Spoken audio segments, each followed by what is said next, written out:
Desde el Centro de Noticias de Caracol Televisión en Bogotá, esto es Noticias Caracol Edición Central.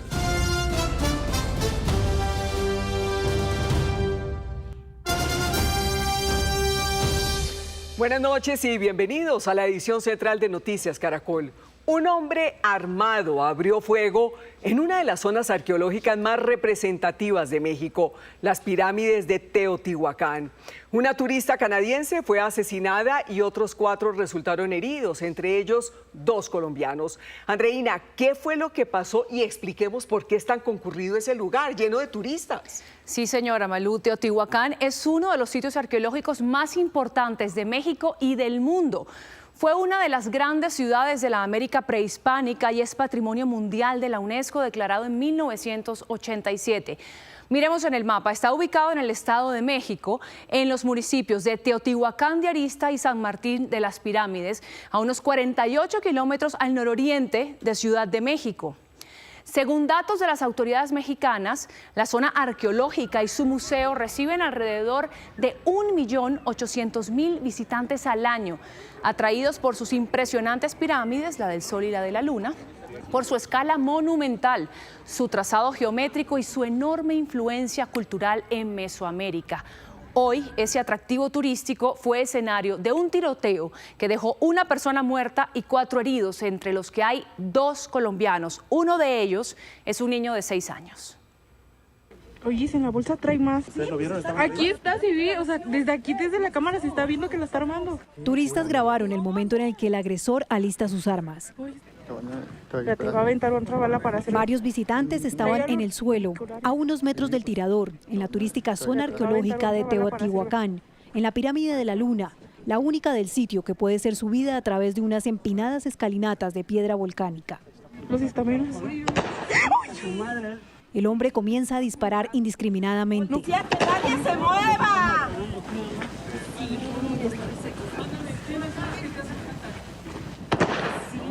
En medio del caos, quienes están en la parte de abajo son testigos del ataque y graban al tiempo que se protegen.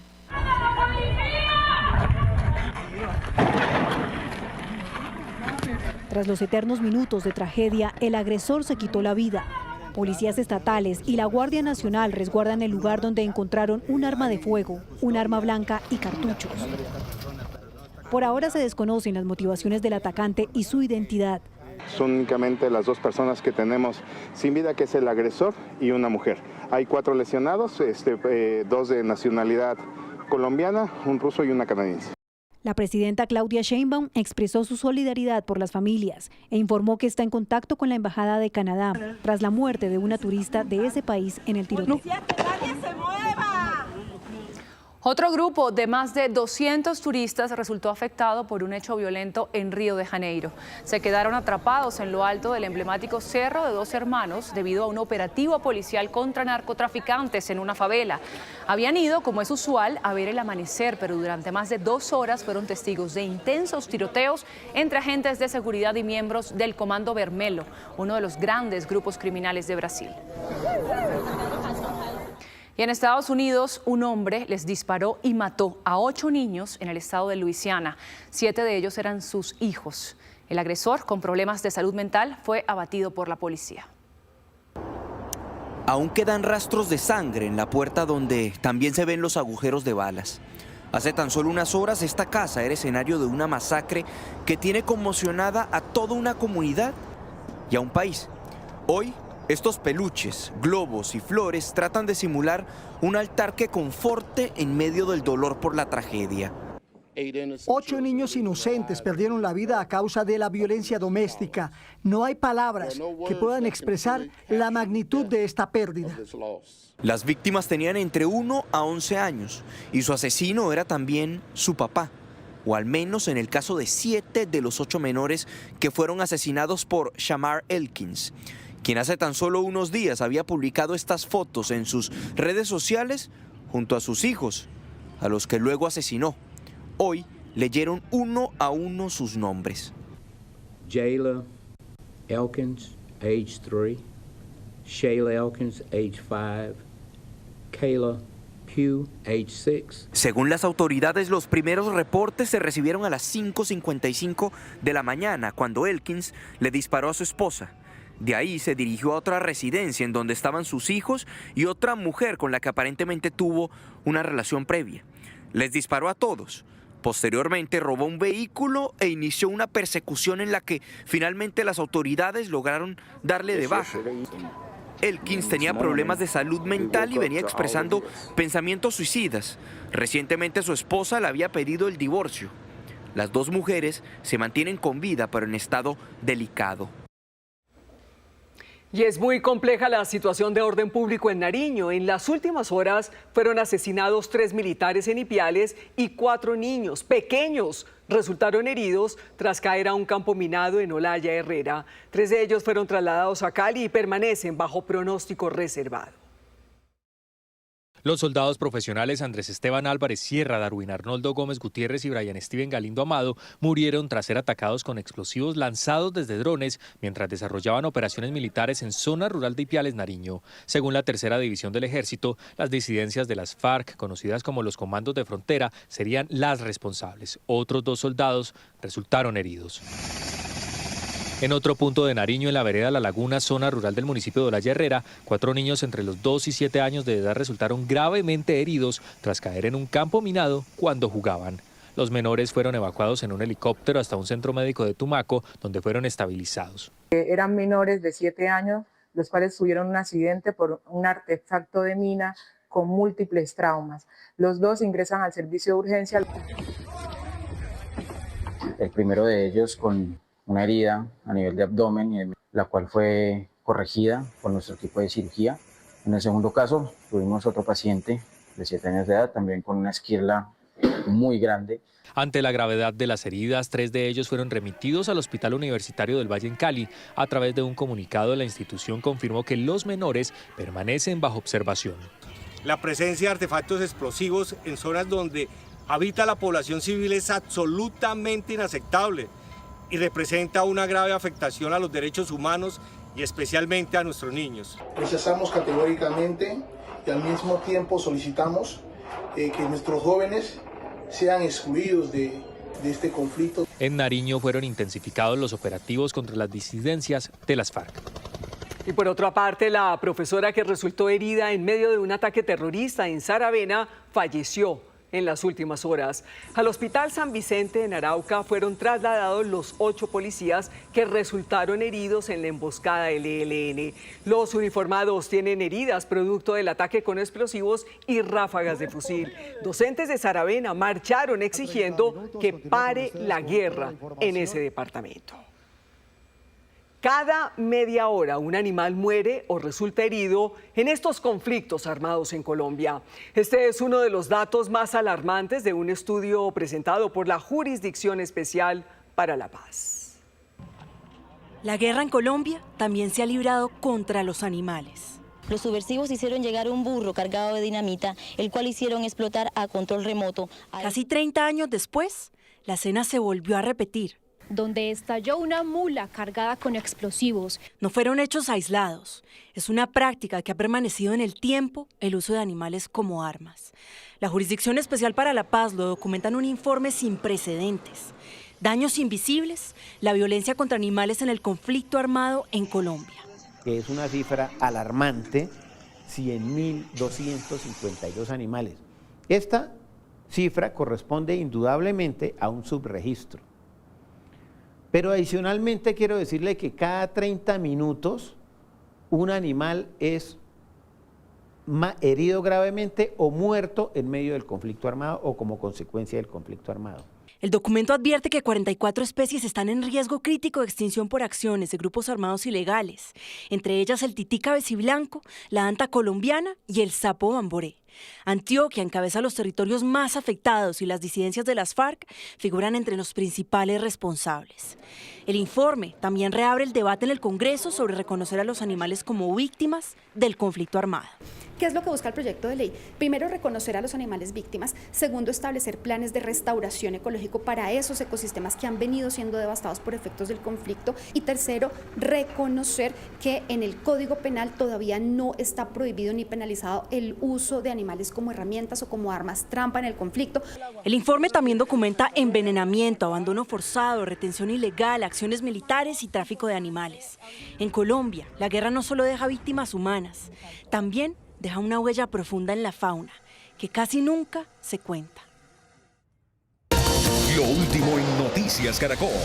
La Corte Suprema de Justicia ordenó la captura de 2 hombres señalados de asesinar a Natalie Salas en Montería, Córdoba. Los criminales habían sido absueltos. Tatiana Sanabria tiene todos los detalles. Tatiana. ¿Qué tal? Muy buenas noches. Después de un recurso de casación que interpuso la Fiscalía y el apoderado de víctimas, la Corte Suprema de Justicia acaba de ordenar capturar a José Peñata Herrera y Ángel David Sánchez, responsables de feminicidio y acceso carnal violento agravado. El caso llegó a la Alta Corte porque en agosto de 2024 el Tribunal Superior de Córdoba los absolvió al quitarle credibilidad a uno de los testigos debido a que era sordomudo, pese a que esta persona estuvo presente en el lugar de los hechos y además dio aviso a las autoridades de inmediato sobre lo ocurrido. En su momento, el ente investigador tachó el fallo como discriminatorio y carente de enfoque de género. Escuchemos al magistrado ponente de esta decisión. El principal testigo de cargo lo es Francisco Javier Romero Pacheco, quien presenta discapacidad auditiva y del habla. Después de ello, la Corte hace la valoración probatoria conforme a las reglas de la sana crítica, tomando en consideración este testimonio, los demás testimonios que fueron practicados en la etapa de juicio. Así las cosas, se espera que en las próximas horas sean capturados estos 2 hombres debido a que la orden de captura ya está en firme.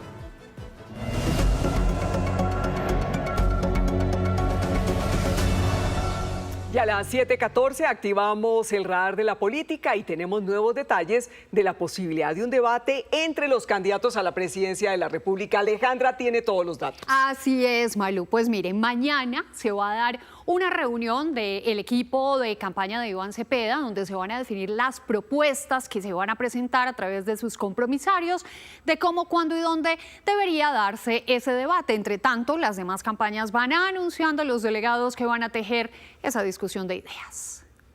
No voy a prestar. Aunque inicialmente Iván Cepeda retó a Paloma Valencia y a Abelardo de la Espriella al debate presidencial, voceros de la campaña están de acuerdo con que se abra la puerta para otros candidatos. Mañana anunciarán a los compromisarios que definirán con las otras campañas lo que denominan hoja de ruta para el debate. Que una vez los compromisarios de mi campaña pacten las condiciones de garantías de equidad, vamos a debatir a fondo con la extrema derecha de este país. A propósito de compromisarios, Paloma Valencia designó a Luis Duque, su estratega político, como vocero de su campaña. Estamos listos para hacer el debate. Así él quiera acomodarlo y amañarlo para que le vaya bien. Hay que hacer el debate, porque los colombianos, muchos, están pensando que Petro es Cepeda o que Cepeda es Petro, y no es verdad. Iván Cepeda tiene que explicarle al país cuáles son sus posiciones sobre los grandes temas de este país. Abelardo de la Espriella dice que el debate se debe dar sin condiciones, pero con 4 candidatos: Paloma Valencia, Iván Cepeda, Sergio Fajardo y, por supuesto, de la Espriella. Esto es política y la política es confrontacional, sobre todo cuando uno está defendiendo la libertad, la democracia y la institucionalidad.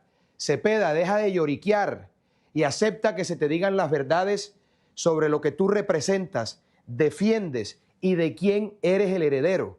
Deja de estar escondiéndote, pon la cara y sal a un debate sin condiciones como corresponde en la democracia. Alejandra Barrios, de la Misión de Observación Electoral, considera que el debate se debe llevar a estándares internacionales. En Estados Unidos hay unos comités específicos de debates de los demócratas, de los republicanos, se sientan, acuerdan cuáles son los temas, acuerdan los reglas de juego, acuerdan quiénes son los presentadores y se hace a nivel nacional con transmisión encadenada de los diferentes medios de comunicaciones. Otros candidatos como Sergio Fajardo, Claudia López, Mauricio Liscano, Roy Barreras y Luis Gilberto Murillo piden ser incluidos en este debate presidencial. Y hablemos de la campaña de Sergio Fajardo, porque inscribió oficialmente el comité recolector de firmas con las que busca blindar, según él, la constitución de una eventual asamblea constituyente. La iniciativa busca recoger al menos 2.500.000 firmas en un plazo de 6 meses, con las que, según la campaña, se va a proteger la constitución del 91 por 2 periodos presidenciales, 8 años ante una eventual constituyente. Nunca habíamos estado tan desunidos. Nunca habíamos estado en una confrontación de la naturaleza que hoy tenemos.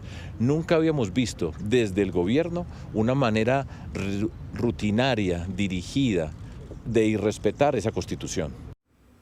Bueno, y a propósito de esa constituyente, ese es uno de los puntos del acuerdo programático que le va a proponer el Partido Verde de Iván Cepeda para oficializar su respaldo. Ese partido busca evitar que en un gobierno de Cepeda eventualmente se lleve a cabo esa iniciativa y quieren que esta misma semana pues quede listo ese acuerdo con el candidato.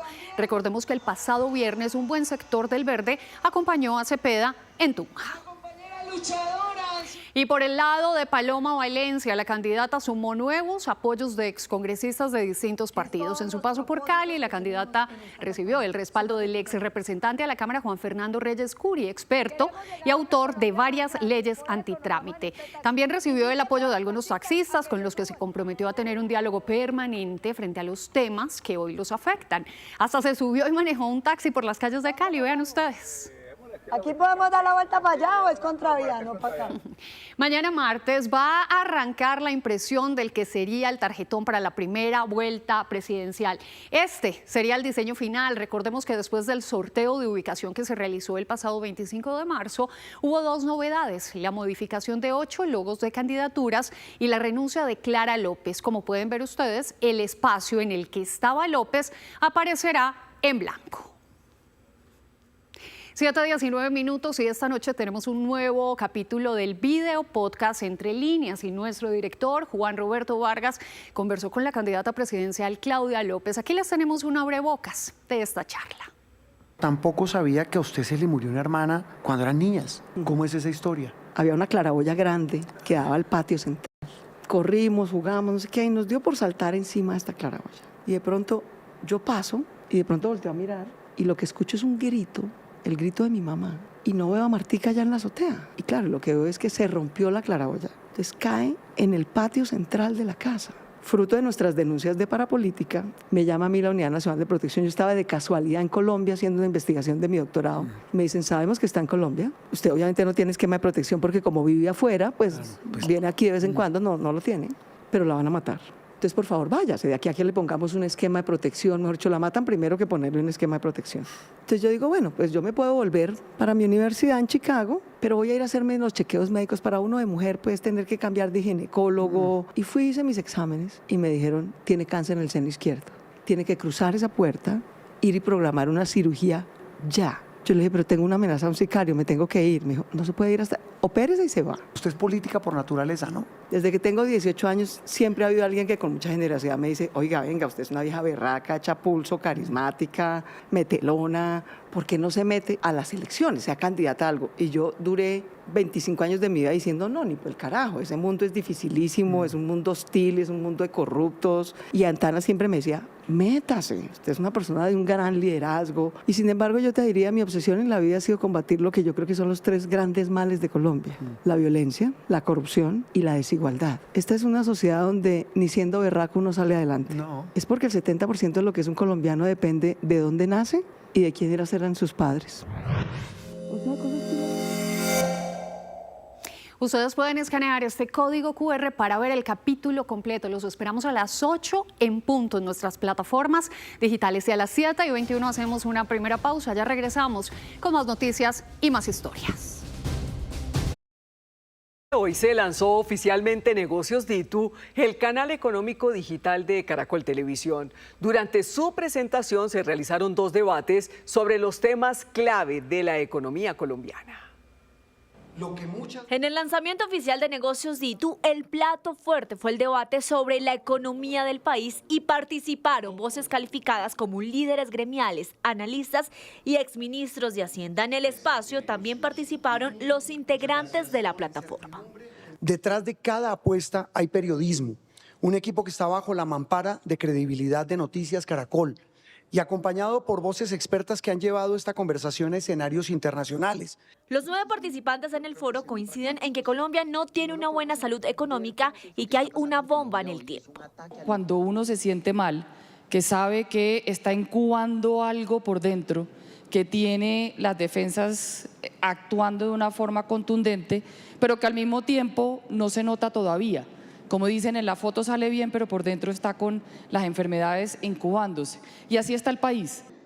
Hay que tener mecanismos claros y tal vez alternativos de comunicación a la sociedad para entender que estamos en una situación fiscal gravísima, que no podemos continuar así y que indudablemente también no solamente hay que hacer una reforma tributaria, sino que el gobierno tiene que mostrar de su parte la voluntad política de hacer un recorte del gasto público.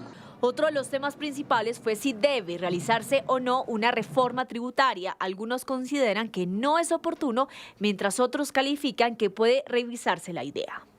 Yo creo que este no es el momento para una nueva reforma tributaria. No solamente no va a tener el espacio político, sino que el empresariado en Colombia no resiste una sobrecarga de impuestos. Yo soy de la tesis de que sí, pero depende de quienes pongan también. Y me parece que yo creo que siendo pragmáticos, el próximo gobierno puede terminar siendo un gobierno de transición y quisiera pensar una reforma tributaria más pensada hacia el año 2030. Es necesario para una reforma tributaria bien hecha o para cualquier medida de fondo que haya una coalición de gobierno que le tramite al gobierno oportunamente sus programas. También hubo reacciones sobre la ruptura en las relaciones del ministro de Hacienda y la Junta del Banco de la República. Lo que hay es un ataque. Lo que está pasando en Colombia hoy es un ataque a la independencia del Banco de la República. Lo que queremos es que el Estado dé más timón y menos remo.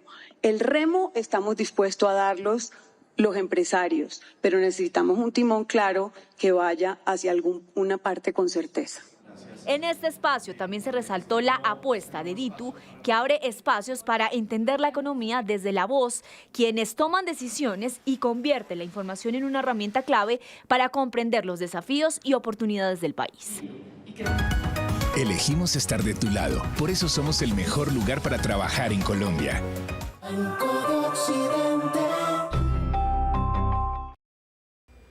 Y a esta hora los indicadores económicos con Víctor Grosso. Víctor, datos más recientes sobre el crecimiento de la economía. Malú, muy buenas noches. El DANE reportó las cifras de actividad económica de febrero de este año con un crecimiento, de acuerdo con esta entidad, de 1,65%. Sin embargo, la economía se está desacelerando frente a los registros del año pasado. Inclusive está creciendo por debajo de lo que esperan los analistas. En más información, producto de la decisión de la Corte Constitucional de tumbar la emergencia económica asociada con la crisis fiscal del país y sus medidas tributarias, la DIAN anunció hoy que tendrá que hacer devoluciones por unos 57.000 millones de pesos a diferentes contribuyentes. El DANE también reportó la encuesta de calidad de vida de Colombia del año pasado con resultados como los siguientes. En arriendo o en subarriendo, los colombianos pasaron de una cifra del 40,4% al 40,8%. Las personas con vivienda totalmente pagada pasaron del 36 al 34,8% y la cobertura en salud aumentó del 96,5 al 97,2%. Y en noticias empresariales, después de 18 años en la compañía, Carlos Mario Giraldo dejará la gerencia general de los almacenes Éxito en Colombia. El dólar arranca la semana a la baja, mañana regirá una tasa representativa del mercado de 3.573 pesos con 30 centavos. Subió con fuerza otra vez el petróleo Brent por nuevas tensiones en Oriente Medio, superando los $95 por barril. También subió el café, precio de referencia para mañana, 2.190.000 pesos por carga en promedio. Continúe con Noticias Caracol. Víctor, gracias. Y un nuevo incidente aéreo se registró en las últimas horas en El Dorado de Bogotá. La aerolínea Lufthansa advirtió que uno de sus aviones de pasajeros tuvo un incidente con un avión de carga en el procedimiento de su aterrizaje. Explican las autoridades que el avión de Lufthansa, que venía detrás en la aproximación, identifica visualmente que la aeronave de Qatar ya estaba ocupando la pista para aterrizar. La tripulación consulta con la torre de control para confirmar que ambas aeronaves estaban siendo dirigidas a la misma pista. Tras recibir la confirmación, la tripulación de Lufthansa decide hacer una maniobra de aproximación frustrada que consiste en abortar el aterrizaje y retomar la altura para reintentar la maniobra posteriormente. Parte de la maniobra quedó registrada en una grabación entre la torre de control del aeropuerto El Dorado y las tripulaciones.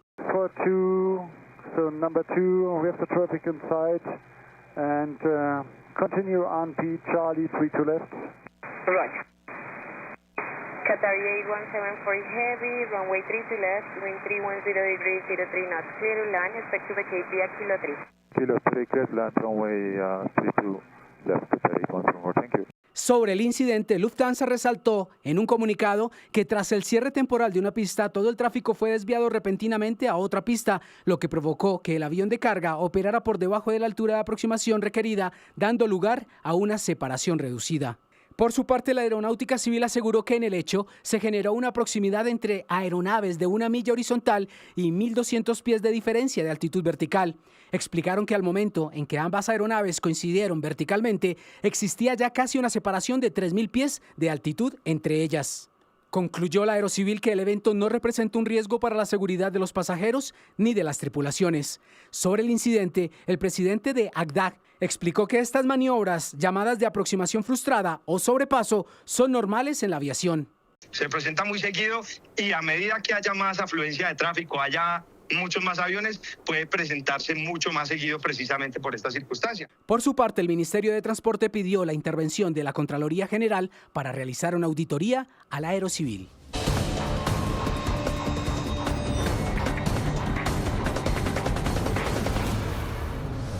Buenas noches y bienvenidos nuevamente al Código Caracol.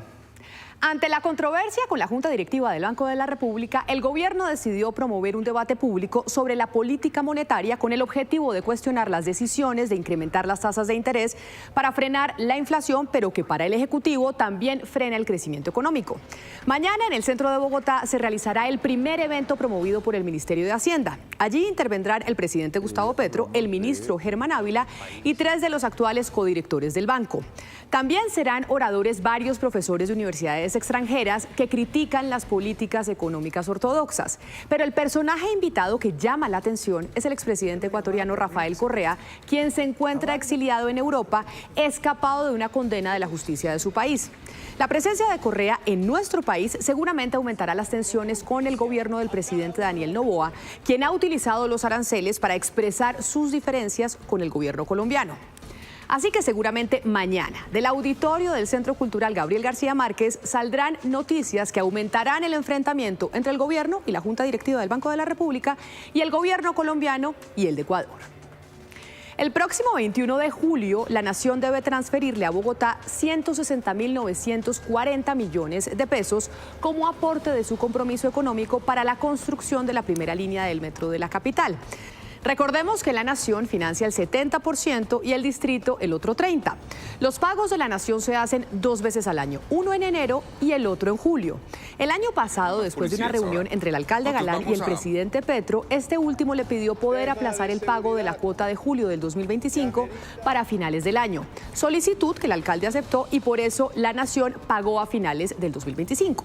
Sin embargo, con este antecedente y con las relaciones críticas del presidente con el metro elevado de Bogotá, existe el interrogante de si la Nación cumplirá con esa obligación en julio de este año, que por ley debe hacerlo, pero como las finanzas públicas están delicadas y puntos importantes de la emergencia económica se han caído en la Corte Constitucional, el presupuesto nacional está apretado.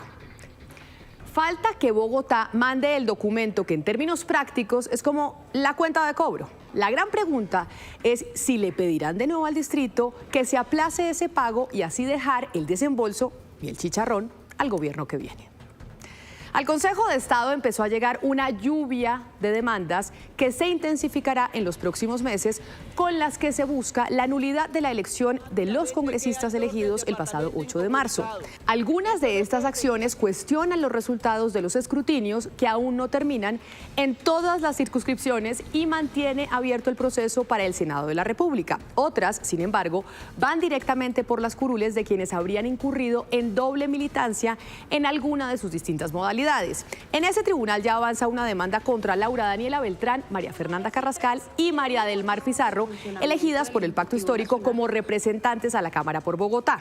Los demandantes alegan que las actuales representantes Carrascal y Pizarro, así como la influencer conocida como Lalis, incurrieron en doble militancia al ser miembros del partido Colombia Humana, fundado por el hoy presidente Gustavo Petro, y postularse a nombre del Pacto Histórico cuando el Consejo Nacional Electoral aún no había autorizado la fusión de ambas colectividades. Esta misma discusión ya se había dado en el CNE, donde se pidió no aceptar sus inscripciones. No obstante, en esa oportunidad, el órgano electoral las avaló, argumentando que el mismo día en que debían resolver la solicitud, se aprobó finalmente la unión de los dos partidos.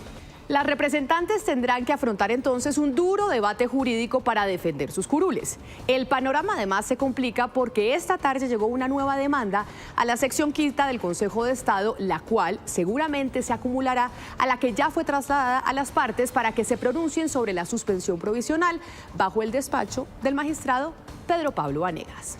Hasta aquí el Código Caracol y hasta aquí también la edición central de Noticias Caracol. A ustedes una feliz noche.